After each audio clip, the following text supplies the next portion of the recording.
Hello, future programmers. So, today we will see how to slice any email into username and domain. Okay, so before going to the implementation in Python, let me just give you an introduction of email slicer. So, the email slicer is a quite handy program to get the username and domain name from an email address. You guys can play around and even customize it further and send a message to the user with this information. Okay, so we make use of email in our day-to-day life in one of the most widely used features of the internet. Email, short for electronic mail, is a method of exchanging messages between people using electronic devices along with the web. It allows you to send and receive messages to and from anyone with an email address anywhere in the world. So, since any email address contains a username, suppose my name is Yashi, so Yashi 6496 anything and then at the rate then gmail.com. So the anything which we type before at the rate is the username, and after at the rate we write the domain name. Okay, so if I'm making an email on Gmail, so we write domain Gmail, and if we make it on Yahoo, we wrote at the rate yahoo.com or yahoo.in, like this. Okay, so the first portion of all email addresses, the part before the at the rate symbol, contains the alias, user, group, or department of a company. Like I told you, Yashi96 at the rate gmail.com. So Yashi96 is my username, and gmail.com is my domain name. So now we can start.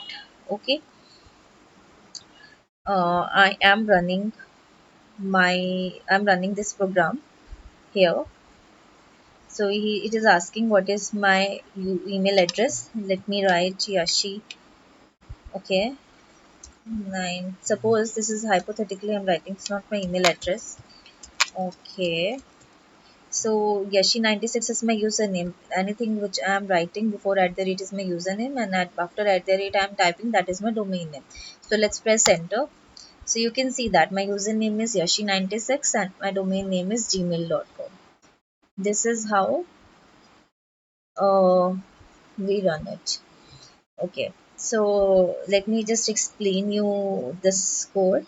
So here I'm using this strip method.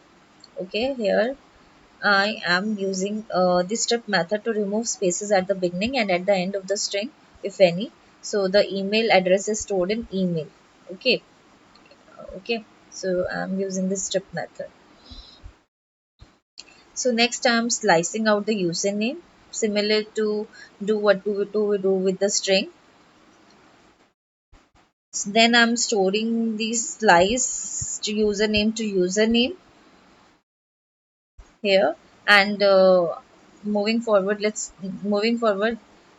after username I am slicing out the domain name. Then I'm storing the slice domain name to the domain name. Then we have a domain and username. Then I'm formatting it. Okay, I'm formatting it and then printing it. This is how we can slice an email address. I hope you guys find this video helpful and useful. If you like it, please like, share and subscribe my channel. Thank you for watching.